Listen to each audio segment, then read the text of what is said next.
About Hamden Hall. Jordan?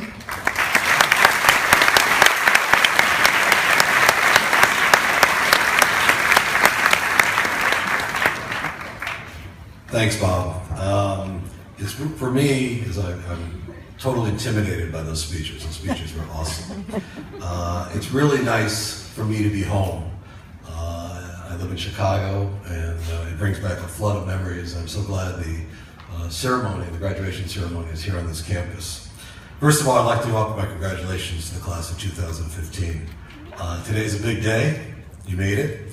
And graduation from high school is really a big deal, and something those of us who have graduated can still remember. You're finishing several chapters and moving on to the next. But I'd also like to offer an equal congratulations to the parents, siblings, relatives, grandparents, faculty, who also made today happen. You've also played an amazing role in making today. I am really humbled, honored, and quite honestly a bit surprised to be standing here today as your commencement speaker. I'm surprised because if you took a survey of the class of 1972, I guarantee you I would have been voted least likely ever to be giving a speech of this nature. In fact, when Bob called me last fall and asked if he could speak with me, and it wasn't about money, I got very nervous. And it brought me back what I call my Hamden Hall frame of mind. Basically, I thought to myself, all right, what did I do wrong? What excuse could I come up with? And could he still suspend me after all these years? Now, to many of you, that probably sounds like a little bit of an overreaction, but I don't think so. For the Hadelman family, like all families, we have traditions and idiosyncrasies. And in our family, which I'm sure my nephew Sam can attest, when the headmaster calls, it's rarely good news. So when I was asked to speak today, I had the normal reaction of any commencement speaker. First, I was speechless, followed by being flattered. After all, I think there have only been 103 commencement speakers. Followed by a shared sense of white-knuckle panic. Because as anyone who has given a speech of this nature knows, it's very difficult to come up with a topic that engages a group of very intelligent 17 and 18-year-olds who basically look at me as the only thing that's standing in the way of them getting their diplomas and getting onto their parties. But I've never been one who backs down from a challenge, so I went to work. I started to prepare my speech. I did research, I read a ton of commencement speeches. I even watched YouTube, and I learned that there are other things besides golf videos on YouTube. And then I did what many of us do when we're under stress. I went to my two sons, and they were very supportive. They gave me some very good advice. They said something like, "Dad, I can't believe they asked you to speak. Don't they know you're an idiot?" Followed by my favorite, "Dad, as you've gotten older, you tend to repeat yourself, so please don't go do that today. Keep it short." So I'm going to try to take that advice. And I was really struggling a little bit, and then one day it dawned on me what I'd like to do today is share a little of my story and my love affair with the school, and offer some counsel to the class of 2015 about leadership that hopefully will be helpful to you in your next steps in your journey. My story is a relatively simple one. I came here as a product of the New Haven public school systems. I came here in 7th grade, which I had the opportunity to repeat. And when I complained to my father to say, I really want to repeat 7th grade, he said, "Don't worry, you'll be the smartest kid in the class." Well, that didn't exactly turn out to be the case. I was a slightly above average athlete, but I really struggled academically. And the truth be known is that I saw the academic piece as what I had to do to get to the gym. And I think I spent most of my brain power thinking about ways I could torture Hopkins on the athletic field. In fact, the check of my academic record, which I'm sure they didn't do before they asked me to speak, is that I was more near the bottom of the class than near the top. And I can tell you that being near the bottom is not easy. You have to know how to procrastinate. You have to have original excuses. You have to deal with your parents, and you have to work hard to stay there. Well, that was me basically through 10th grade. And fortunately for me, in one of those watershed moments, a faculty member intervened. A fellow by the name of Bill Ostrander, who taught chemistry here. And Bill said to me one day after I pitched a game, he said, you know, your fastball's pretty good, but not that good. Your grades are awful. I don't think you're going to college.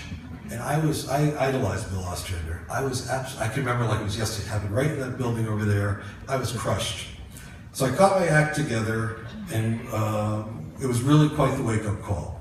And one of the things that I've always admired about the school, and I'm sure the class of 2015 has experienced, is that this school has an engaged faculty that doesn't allow kids like me to get lost. It taps into their strengths, which are customized to their strengths.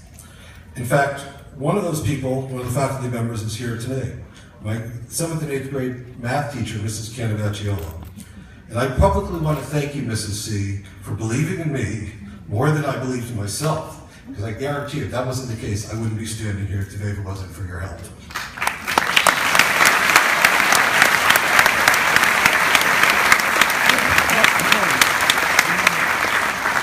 And whenever I'm asked, and even when I'm not asked, I always say the same thing, that next to my family, the second best thing that's ever happened to me in my life is that my brother, who's also here, and my father opened the door for me to go to school here. Simply put, this school changed my life.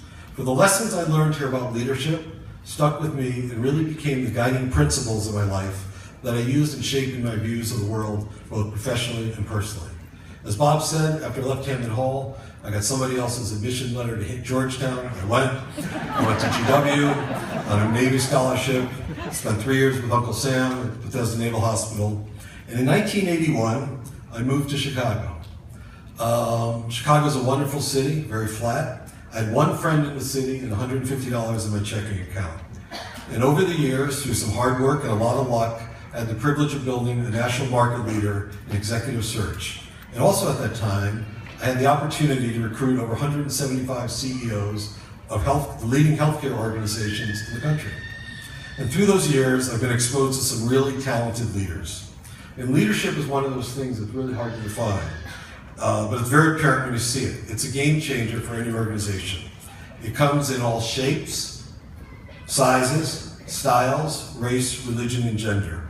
But I guarantee you, no concept, no career, no organization moves forward without effective leadership. And all leaders have certain traits I'd like to share with you a little bit today.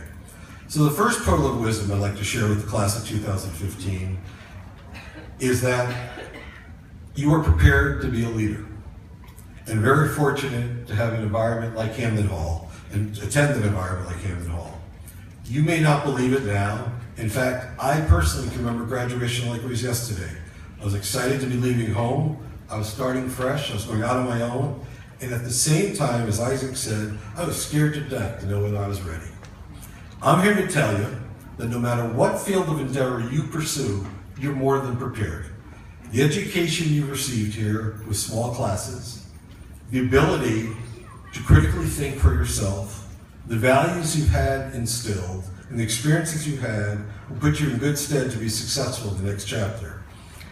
If you look at the alumni who've come out of here, my class, 1972, we had a Pulitzer Prize winner. We had the executive director of the Institute of Contemporary Art in Boston. We have a couple of tenured professors, lawyers, doctors. So whatever your aspirations are and dreams, they can be achieved. And guess what? They sat here, just like you are today, with the same education, the same aspiration, and the same fears. The trick, I think, is to find something you're passionate about and go for it. I've not met one leader in my life that isn't turned on by what they're doing. If you don't know what you want to do now, if you don't know what you want to do in the future, it's okay, it may take you a while. But once you find that direction, once you find that spark goes off, make it personally important to you. Not to your parents, not to your siblings, not to your friends. Find something that's really important for you to do. Because my life experience, and when you find it, chase it hard. Make those dreams big, don't be afraid, be bold, and go for it. Because my life experience has taught me that passion is positive energy and it's contagious.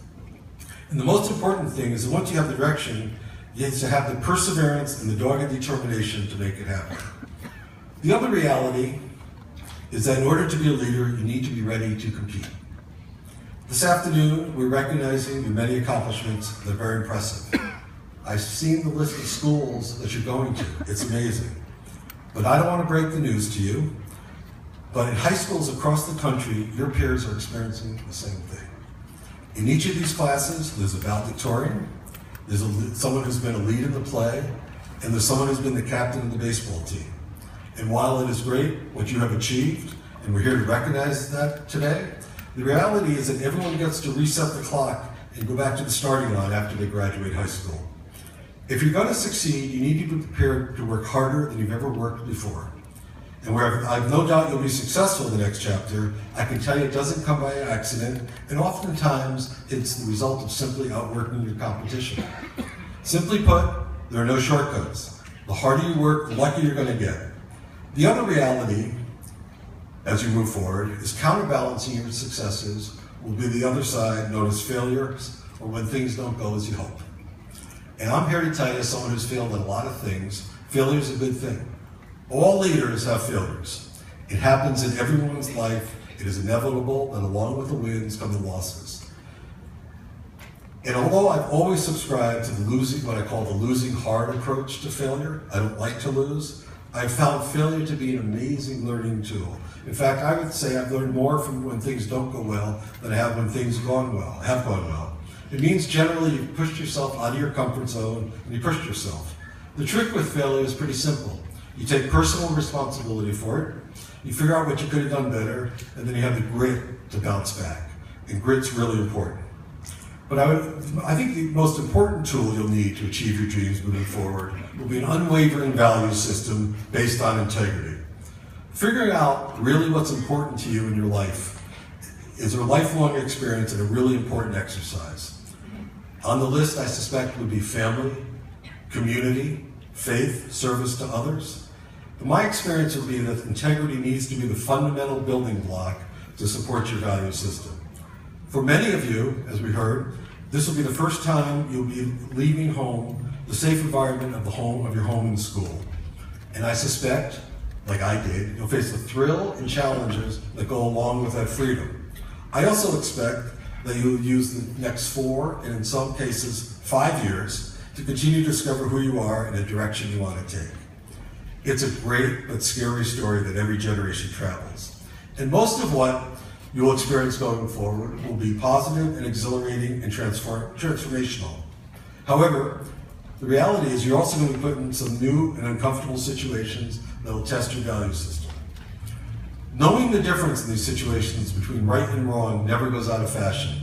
In fact, I would argue that having the guts to stand up in those situations and doing the right thing is a battleground where real leadership is tested and developed.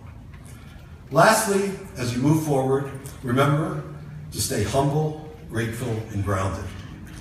If you remember nothing else I said, which by the way would be my bet, remember take what you do seriously, but never ever take yourself too seriously. We're all very lucky for what we have. I am grateful to my family, my friends, and this school for the charmed life I've led. And remembering others who have either helped you on your journey, hint, hint, like your parents, or the faculty or coaches, or those less fortunate, is the most powerful gift you can receive. Whenever I'm thanked, as Bob did today, for the small contributions I've made to the school, I always have the same reaction. It is I who should thank you for giving me the opportunity to help and for the richness of the experience of giving. For me personally, there's nothing more powerful. As we conclude today, I'm very excited to learn about your accomplishments as you embark. My wish for you is very simple. I wish you a life full of discover, fun, and accomplishment, and my hope is, as the Bob Dylan song goes, you'll stay forever young. Thanks for listening.